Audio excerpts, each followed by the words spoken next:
Well, good afternoon and happy Labour weekend.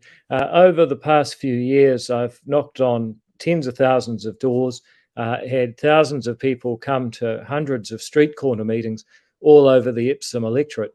But obviously, at the moment, it's very difficult to do those things and questionable whether we should when the whole strategy is to try to prevent the spread of COVID-19 up to a point where vaccination and healthcare capacity is prepared to deal with the inevitable that we must go back to living our lives and COVID-19 will eventually spread further.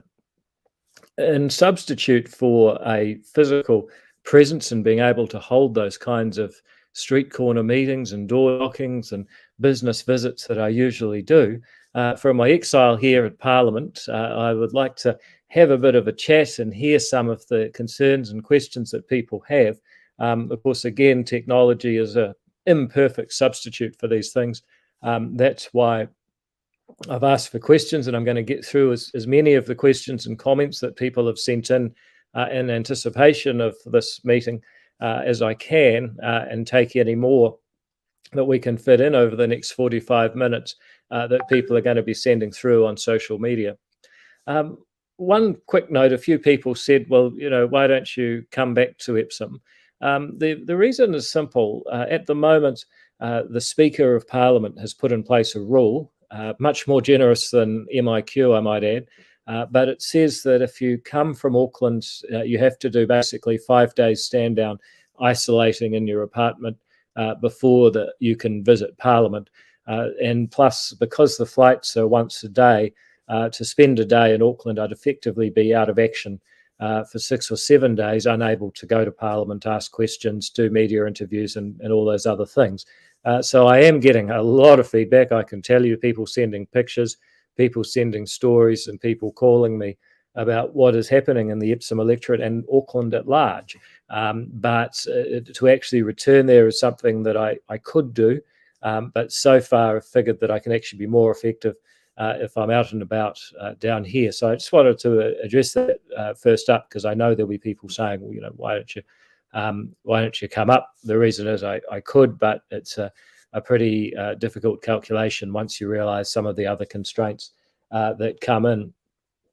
So what have I been hearing? Well, in the last 48 to 72 hours since we had the so-called traffic light announcement, I'm afraid to say that I'm hearing just utter despair from people who are in business in the Epsom electorate and wider Auckland. I think what people really wanted was some clarity around what's going to happen and when, and what things could change that.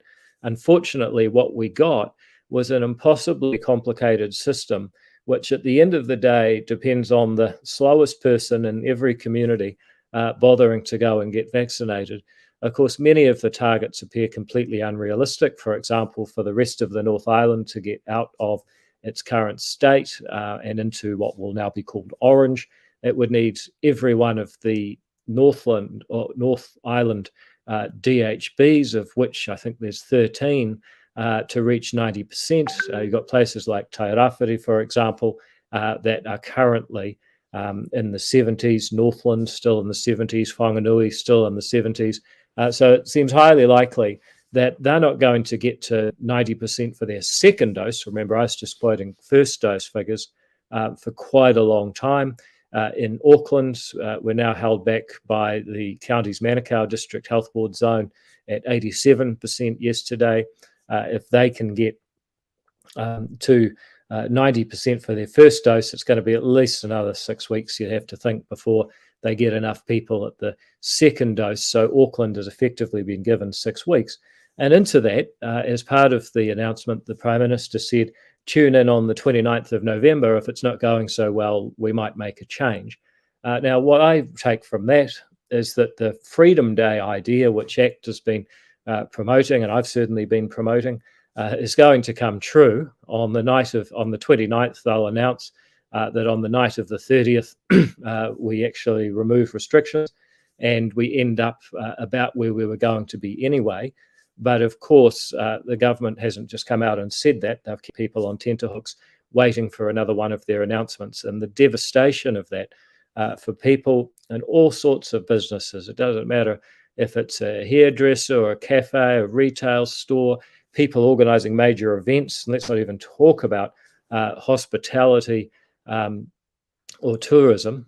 Just means, first of all, a lot of suffering, but accentuated by the uncertainty. So that's a fair summary. People are absolutely exasperated, and I can completely understand why. All I can say in return to that is that as an opposition MP, every day we are putting up stories for media to cover. Sometimes they do, often they don't. We're asking questions in Parliament 3 days a week when it sits, and we're doing background research on the government's response with written parliamentary questions and other means of getting information, which, by the way, I'm always grateful when people call me with tips about what's really going on in different parts of the COVID response. So that's where we're up to. It leads to huge frustrations. One of the questions that I've had emailed through was, well, what's going to happen, or how can we get a vote of no confidence in the Prime Minister? And I think that really reflects the level of desperation and frustration people have with a range of things going on at the moment. Unfortunately, the answer to that is that it is almost impossible. The Prime Minister is the Prime Minister so long as she has a majority of voters in the House of Parliament expressing confidence in her. She needs at least 61 to have a majority. And beg your pardon, the Labor Party currently has 65 seats, so it would require at least 6 Labor Party MPs to defect and say they no longer had confidence in Jacinda Ardern, and that might precipitate a snap election. Unfortunately, most of them, I think it's fair to say, if they have any self-awareness, will know that they're unlikely to be elected again. And we know about the turkeys and Christmas and voting and all the rest. So the takeout is that, frustrated as people may be, our constitutional conventions, which by and large have served New Zealand very well for about 180 years now, those are not going to allow any kind of early election, unless, of course, there was to be a mutiny within the Labor Party, which is always possible, but for reasons I just outlined, pretty unlikely. We've had a lot of questions come through about vaccination. These questions from people, for the most part, who are skeptical about vaccination occurring. They don't believe it works. They believe it may have negative side effects. They think it's divisive to have different sets of rights for different people. Well, let me just reflect back a few thoughts about that, if it's helpful. I want to say that, first of all, the overwhelming majority of the Epsom electorate has already chosen to get vaccinated with their first dose. We're at over 90% in just about every suburb or statistical area too, as the Statistics New Zealand have divided us into. And we're getting into the 80% for second doses in some areas. So the Epsom electorate is a highly vaccinated electorate. And while I'm competitive, I haven't quite done the calculation. We may well be the most vaccinated parliamentary electorate in New Zealand. The next thing I'd say is that there are still a minority, but a significant minority of people, probably 3 to 4% of New Zealand, who, for various reasons, are adamant that they shouldn't get vaccinated. I'm not going to spend the whole day arguing about that, but I mean, what I'd say to people is there's a lot of information out there. If you want good information, go to the preeminent medical journal in the world, which is the New England Journal of Medicine. There's a lot of good things about representing the Epsom electorate, but it has a lot of doctors who point me to a lot of good information.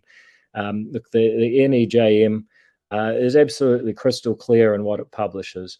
That, first of all, quote one recent study that came out a couple of weeks ago, they published, after 6 months of vaccination in Qatar, protection against serious illness was 96%. In other words, if you've got 100 people who are vaccinated and 100 people who are not vaccinated, guess what? 96% less chance of the 100 who are vaccinated going to hospital. If they all get it really bad, then all of them will go to hospital and have serious illness. If they're not vaccinated, 4 of them will have the worst effects and end up hospitalized in an ICU if they are vaccinated. So it's pretty simple odds, pretty clear evidence. Then there's questions around, can people who are vaccinated still spread COVID? And yes, it's certainly true that they can. But again, you've got to look at the probability.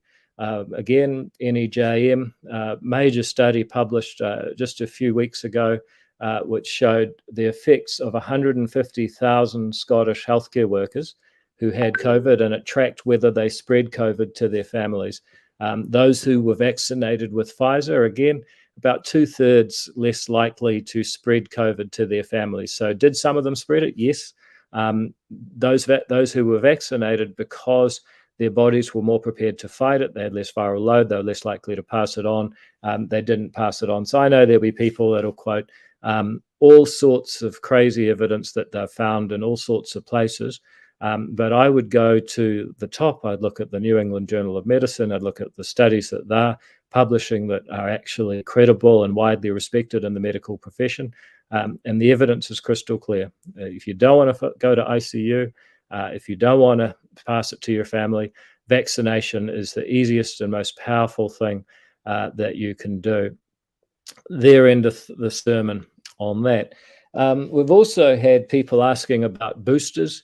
The government, in my view, has been far too slow about coming forward on ordering vaccines.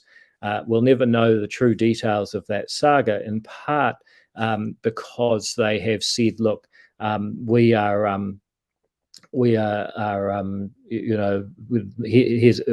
under commercial sensitivity, so they hesitate to say what the details are, because they say, oh, commercially sensitive, can't tell you why we didn't get the vaccines earlier. When it comes to boosters, Chris Hipkins has been asked several times, are they needed? His answer has been, well, we've got enough supply. We don't need to order more yet. And he's even said on several occasions, well, just because the pharmaceutical companies think we should order it, well, they're trying to sell it, so they would say that, wouldn't they? I don't think that's good enough. We've also had some feedback from people who said, wouldn't it be good if there was a choice of vaccination available? If only there was more choices. Some people who are hesitant about a particular brand or a particular technology, such as mRNA, they might be keen to get another one. Look, I support that. I think, first of all, sometimes just having a choice and being in control makes people feel a lot better. And if that's what it takes for them to get a vaccine, I think that's a good thing to do.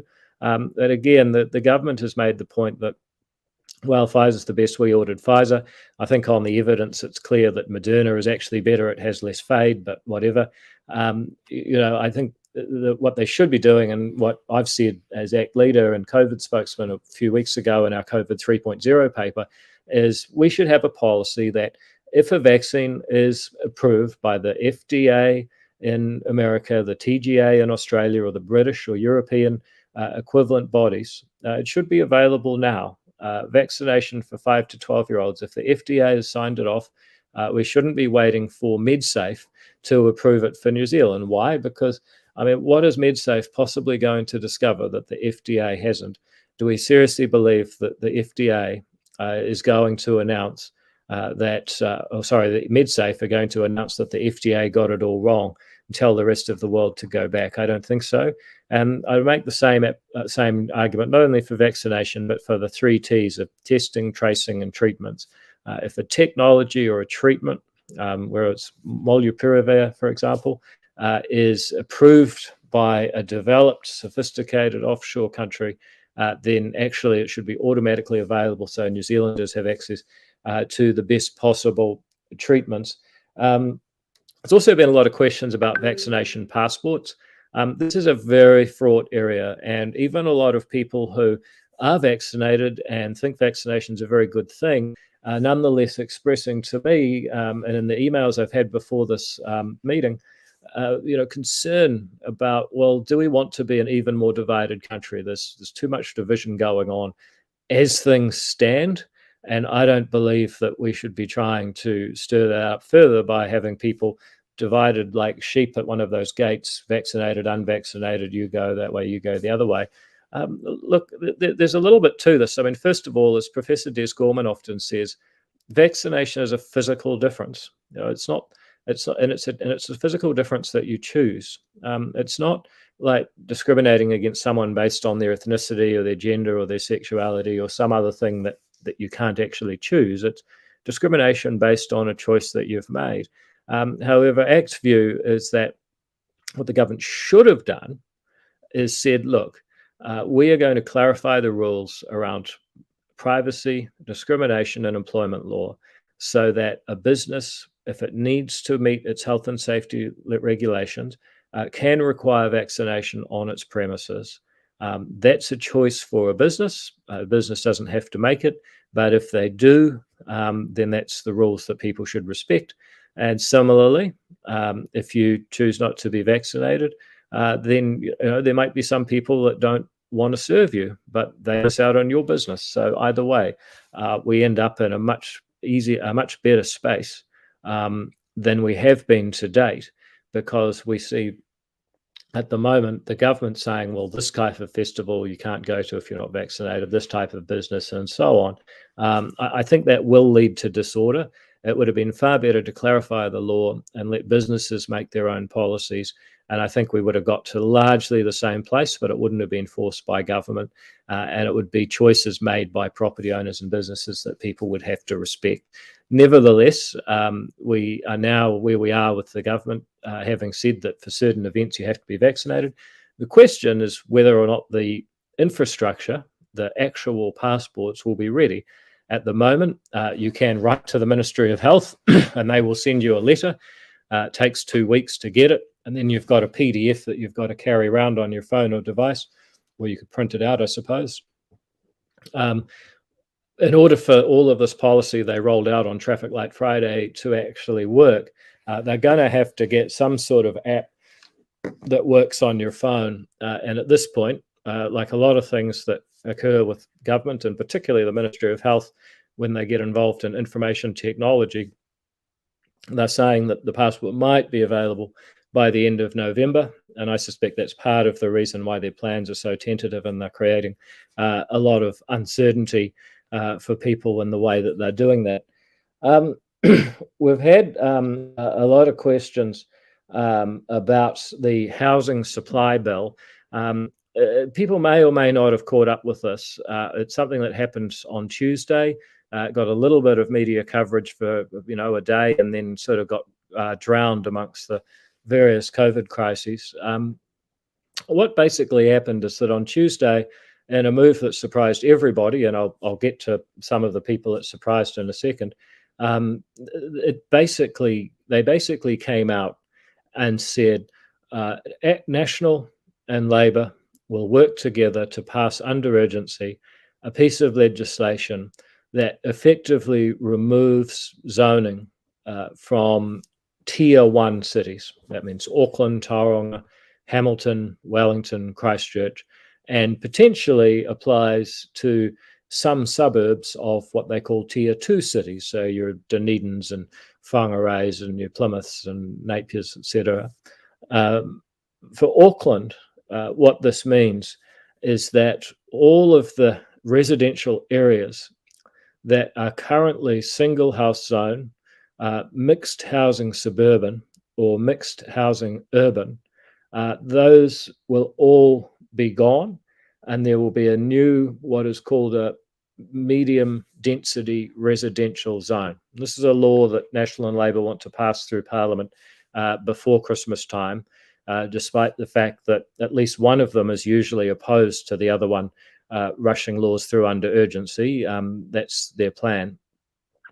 So what this law will mean is that this medium density residential zone is a lot like the mixed housing urban zone. It's more intense than the area surrounding Mount Eden Village currently, or the zone surrounding Mount Eden Village currently. The medium density residential standard, what it will do is it will say, if you want to build 3 houses on a section, so long as you can build them in less than 50% of that section's area, and so long as they are less than 11 meters high with an extra meter for the point of the roof, then go wild. There are no building standards beyond that. There are no restrictions other than you can only build 3. They have to be a meter back from the boundary. The height to boundary ratios effectively allow you to go up 7.73 meters or 3 stories, 1 meter from the boundary. The outlook spaces, the area that you have to leave clear outside a window, those are significantly reduced. And so, just to be very clear, the government and the National Party are rushing through Parliament laws that will make all of Auckland much denser than the current second most dense residential zone, which is the terraced housing and apartment zone, which you'll see around areas like Newmarket and along parts of Manukau Road. So this is a very significant intensification. I know that there's been a lot of people who have concerns about 2 things. First of all, character, and second of all, infrastructure. ACT's view is that, first of all, there is a real problem to be solved with housing, and it is a supply of housing problem. So it shouldn't be dismissed out of hand what they're doing. We do need to get more homes built if we're going to have a property owning democracy where the next generation can afford to live and not have cost of living taking up so much of people's income that they don't have time to do other things, and you don't have kids with certain settled places to live. For all of those reasons, we need to address housing. And in fairness, I believe I've been pretty vocal on this for a long time, but here's the 2 issues. Number one, they're introducing a zone far more dramatic than anything currently occurring. So all the growth that's occurred in Auckland in the last 4 years, and it's significant, that is nothing compared with what's being proposed under this legislation. This is much more intense than that. Second of all, there is already a major problem with infrastructure, and I would argue, and a number of people I've spoken to recently in the council and planning profession, developers will say, look, the real issue is not that there isn't enough zoned land. The real issue is that it takes far too long to actually go through the process, get the infrastructure connected, get it funded, and so on. Now, if anything, removing the zones that councils have been using to try and direct development towards corridors and towards infrastructure is only going to exacerbate the infrastructure problem. So I'm proposing, so the government will be proposing this week, first of all, they dial back the intensification idea to the same as the zones they already have, which are actually improving the amount of building, and their whole premise is the current zones work. They just want more of them, but what they're proposing is worse. And second of all, that they adopt ACT's long-held policy of sharing half the GST on new builds in order that the local council gets back some of the money central government's collecting, so they can actually afford to fund the infrastructure for these new homes. The alternative is, as one developer said to me today, literally sewage in the streets. Now, I hope it's not actually going to be that bad, but I think it's one way of making the point that you've got serious pressure on the infrastructure. So we've had some questions about that, and that's how we've tried to approach it. We've also had questions about Aussie criminals. Why can't we send them home? Look, I tend to agree. The Australian practice of sending people who are Australian citizens to another country as soon as they commit a crime, I think is really quite disgraceful. I think it reflects badly on the Australian character. I think most Australian people would not actually agree with it. It was quite interesting the way that the Australian High Commissioner addressed this when she came by. We had one of these meetings with her recently, and she said, look, there's a fundamental cultural difference.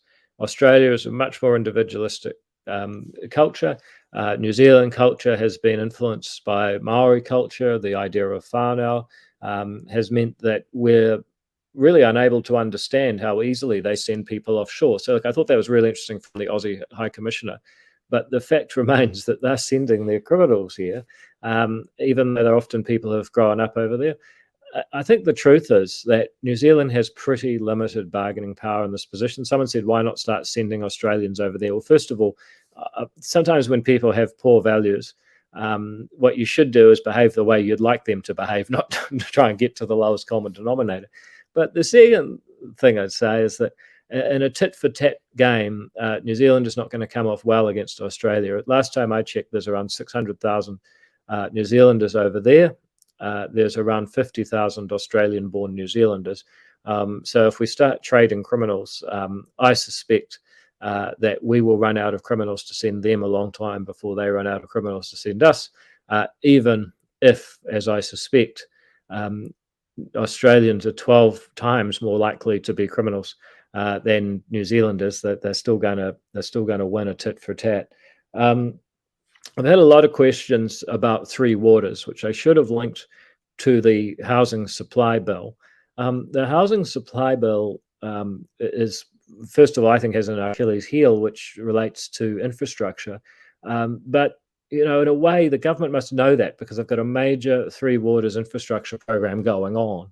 And their belief is that if only water infrastructure, and when we talk about Three Waters, we're talking about your drinking water, your storm water, and your wastewater. And wastewater is euphemistically water that comes out of your toilet and other water-based housing amenities or plumbing-based amenities. So these three systems have serious problems, and those of us who have been engaged with the Hobson Bay pollution issue, massive amounts of pollution on the waterfront there, unswimmable, unkayakable, unconscionable, people would say, based on the E. coli readings we've been getting in Hobson Bay. I mean, that's because of a failing in Three Waters infrastructure, specifically the mixing of two of the Three Waters, the storm water with the wastewater, and the wastewater getting run out to sea along with the storm water. Now, we're just grateful it hasn't mixed with the drinking water. If we're going to look at Three Waters, we've got to confront that there are real problems. There's other problems too. A lot of people in the construction sector will say, look, it's really hard to get a connection, costs a lot of money, takes a lot of time. That's why it's hard to build homes. Links back to the housing supply bill. A lot of people in other parts of the country will say we've had problems with the quality of drinking water. We had the Campylobacter at Havelock North, which infamously and tragically killed some people. We've also had problems with the amount of lead in the Dunedin water supply. So there are real problems with Three Waters. But the government's proposal that if only these assets were managed by 4 new large entities, 3 in the North Island, 1 in the South, if I recall, if only we restructured the management of the assets, then suddenly everything would be fine. It's just totally implausible. For example, they've said that the cost to ratepayers of Three Waters and Whangarei in 30 years' time will be $4,000. But if they adopt the government's plan, it'll be only $800 per ratepayer. Now, hang on a minute. 5 times cheaper by having a different management structure. And so I said to some of these officials in charge of the policy, what is in it for Auckland if it's going to be 5 times cheaper for Whangarei? What happens to Auckland? Is it going to be cheaper in Whangarei because Auckland's going to be cross-subsidising Whangarei? And if so, how is Auckland better off? By the way, Whangarei doesn't want to be in it either. So what they're proposing is completely implausible in terms of, there's going to be dramatic improvements in the quality as a result. But the second thing is, we have a very odd agenda behind it, which we find is the co-governance model, where the governance of water and the assets that distribute and store it and clean it and so on, those are going to be 50% governed by iwi representatives. So we are moving in New Zealand from being a nation state with one standard of citizenship. If you're a citizen, you have a set of democratic rights. To actually, in order to find out what your political rights are, you must consult what your ancestry is. Now, a lot of countries have been down this path. I don't understand people, some in the media, some in the civil service, some academics, even some in the judiciary, who seem to believe that there's something new and enlightened about going down a pathway that people of Indian origin would recognize as the caste system. People of perhaps ancient British origin would recognize as the class system, as feudalism. And yet we are now introducing in New Zealand different political rights based on birth. I think that's a major mistake. And it's important that we popularize and promote the idea that New Zealanders are born free and equal with inalienable human rights that go across all humanity, rather than attempting to divide people the way that this government has. We've got a few other questions. Those are the initial ones that I got from the email. I know that there were some more specific questions, and I've kind of summarized some of them. Then there's the question of Matt M asks, when can I get my booster, please? I think that's something the government should be expediting, Matt, particularly as the Americans are rolling it out. And as I've said, our position is they should bring it forward. JP Monroe says, do you think the government will change its mind on November 29th and say, hey, we tried and guess what? We're going to let you out next week or the week after? Yeah, look, I think that that's what they're angling for. And frankly, if that's where they're going to go, they should have just told people now, so people have got some certainty that they can plan around and some hope to look forward to. But instead, they're trying to keep this going for as long as possible. Kane Harrison says, so shocked that the government thinks the way to help business, give them money. It's so reactive. Business need a plan and certainty. Business want to go back to business. The country supports government, not the other way around. Kane, you're a person after my own heart, and I couldn't agree more. It would certainly be better to let businesses actually make money rather than give it to them.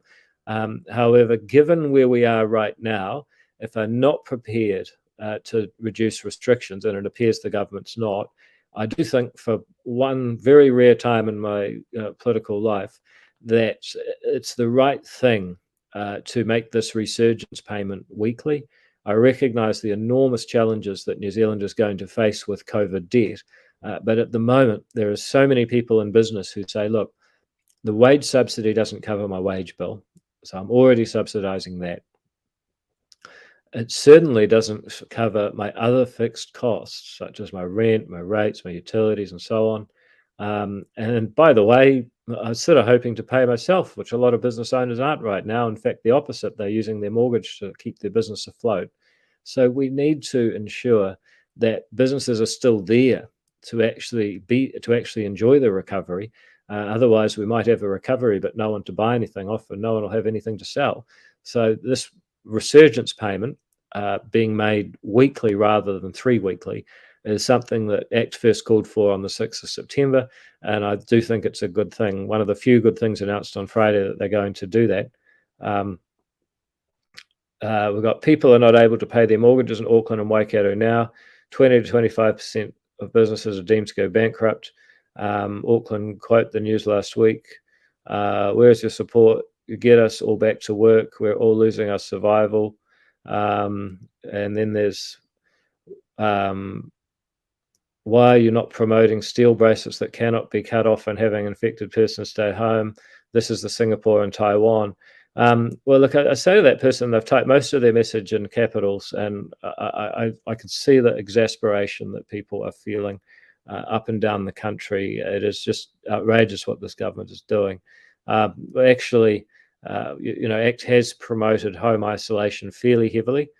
We first started doing that in March. As recently as 2-3 days ago, it was Wednesday, I think, I was asking the the COVID minister, how many people are currently isolating at home. If people with COVID can isolate at home, why can't people coming through the border skip MIQ and isolate at home?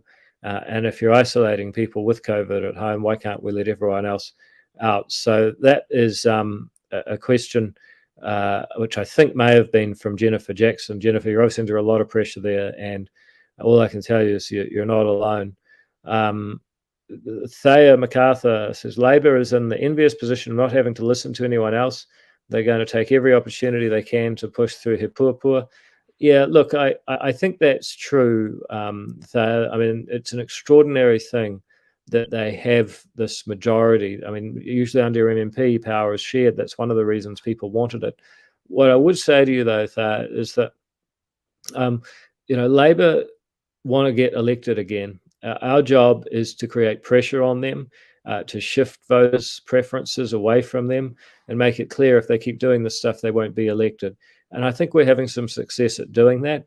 I can't speak for the National Party, but what I can say is that ACT has picked up. We've doubled our votes since the election, according to all of the polls. Now, one poll can be wrong, but they don't usually all say the same thing and get it wrong. What that means is that the gap between the left and the right has closed by around about 8 points in the first year. It's now about a 16-point gap. So, if we're able to keep going at the current rate, then we're going to be able to actually win in 2023. So, completely agree. But we're there. Margaret Overton says, sitting in MIQ now, been here 11 days, fully vaccinated, and had 4 negative test results. Far out. Well, this is the madness. And actually, there was a question in Parliament to Chris Hipkins. It wasn't me that asked this one. It was Chris Bishop. He said, how many people are getting positive results after 8 days? The answer is almost none. So, Margaret, I don't want to make it any worse for you, but unfortunately, your next 3 days in MIQ, from a policy point of view, are almost completely pointless. And I'm just sorry that our government's continuing to do this. However, I do understand on very good authority that MIQ is going to be shortened, and that announcement will probably come up this week. So that's one thing the government at least is doing positively, but obviously, like a lot of things, far too late. We've now got someone asking, what do you think of the idea of Stephen Joyce for Mayor of Auckland? Good to speak to local body politics. It's a mess. Yeah, look, I think you're right. The thing about Stephen Joyce for Mayor of Auckland is that I don't dislike Stephen. And I don't know if I would wish the Auckland mayoralty on my worst enemy, to be honest. Look, I mean, if he got it, and I'd certainly vote for him, then I think he could do a better job than what we've got now. But not much, to be honest, because in fairness to Phil Goff, he's very hardworking. He is actually a reasonably sensible person. He was always on the right and on the economically rational side of the Labour Party. And what he's facing is, first of all, if you don't have 21 votes on council, you can't do much. So that's the first thing. The mayor doesn't really have powers like a prime minister does. They really are just one of 21 votes on the council. And second of all, you've got some real challenges where the amount of funding available to local government is very limited. Putting up rates is wildly unpopular for good reason, and yet the demands for services are very high. So yes, I mean, there's a lot that could be done, whipping some of the CCOs into shape. I think Auckland Transport is less of a menace than it was 2 or 3 years ago. But I think Stephen could do a better job. But I'm also fairly realistic about the challenges the Mayor of Auckland faces, whoever they may be. But let's hope that he'll go for it. Wilson Cheng says the impact on NCA students has been ridiculous. Well, look, I completely agree. And one of the things I've been doing in recent times is trying to help advocate for schools in our electorate who, for example, were just trying to get clarity that they could hold Cambridge exams.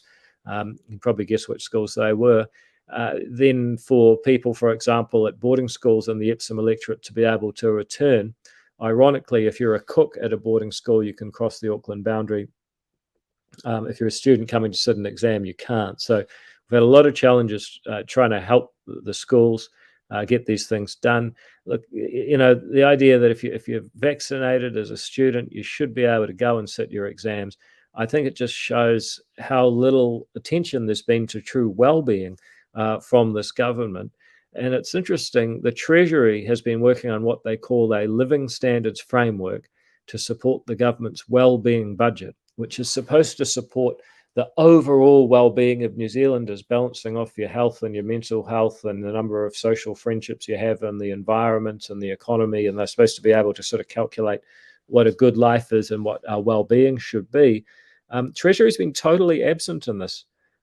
Education's been totally absent. They've all taken a back seat to the Ministry of Health and the cult of Ashley, who's a regular attendee of the government's cabinet meetings. And I think it's a real tragedy that we haven't had a more balanced approach, including accepting that those students, their exams for them are everything. It's the culmination of their work to date and the gateway to their future. So yes, I believe that the schools should have been able to attend more often. And when they are allowed to open, it shouldn't be as babysitting clinics. They should actually be operating to ensure that kids get to sit their exams and get their shot at the future. But that's what public education is supposed to offer. So look, Wilson, I completely agree with you and have done a bit of work to help some of the principals in our electorate get some clarity about what they can and can't do. I just finish up by saying I miss Epsom enormously. I've had people send me photos of Broadway, the 4 lease signs, even the empty Westfield, and it's just tragic. I hear that my favourite village in Mount Eden is doing some trade, and that they've got Fraser's Hand and Coffee's out the door. I got an email from Time Out the other day saying I'd forgot to go and pick up a book. Do I still want it, and will I please pay for it? Yes, I promise I will send that through to the good folks at Time Out. And I know that all over the electorate there are people in business who are just absolutely beside themselves. They don't know when it ends. They're burning up their working capital if they haven't already started injecting their own capital into it, and they're just beside themselves. I wish that we could get some clarity and some certainty and a way out of this. The best I can do is to be down here asking the questions, putting up alternative views for media to report, which occasionally they do, and showing New Zealand that there's actually a better way forward than what this current government is offering us. I hope that I'm doing a good job for you as the MP for Epsom. And if you have any questions, comments, concerns, suggestions, you're always welcome to fire them through to mpepsom@parliament.govt.nz. My wonderful team has continued to work probably even harder than normal, even though they can't physically go into the office. They're all set up to work from home. And I've been getting involved in a lot of cases to try and help people get exemptions and get some clarity about the rules and be able to carry on with their lives as best possible given the circumstances. So that's the kind of thing that we've been doing, will continue to do, as well as advocating on the national stage for some common sense in the way that we approach COVID. That's all of the sort of news. I hope I've answered enough questions. I know we've had a lot and I haven't got to all of them. Like I say, you can send through questions. The only other thing I'd say is this is the most watched broadcast that we've done. So thank you for sticking with us. Stay safe. I know it's a bit cliched, but just to borrow it, be kind. It does count. And with a little bit of luck, we might get a bit of kindness and even some clarity back from this government. Until then, have a great Labour weekend.